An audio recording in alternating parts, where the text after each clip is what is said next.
Friends, ఇదే shampoo ginger. దీని నుంచి ఎలా షాంపూ వస్తుందో ఇప్పుడు నేను చూపిస్తాను. షాక్ అయిపోతారు. చూసారా?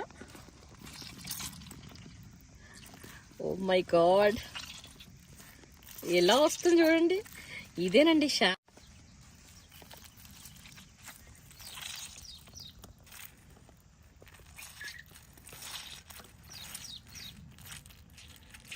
ఇది ఇలా ఉంచేస్తే మళ్ళీ 2 days అయ్యాక రీఫిల్ అవుతుంది. అందుకే ఇది కొయ్యక్కర్లేదు మనం. ఇలా ఉంచేస్తే 2 days అయ్యాక రీఫిల్ అయిపోతుందంట. నేను గూగుల్లో సెర్చ్ చేశాను.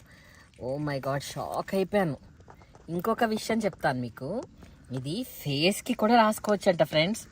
ఫేస్కి రాసుకుంటే చాలా మంచి గ్లో ఉంటుందంట. క్లెన్జర్ లాగా పనిచేస్తుంది. ఇదిగో నేను అంతా పిండాను చూడండి ఫ్రెండ్స్.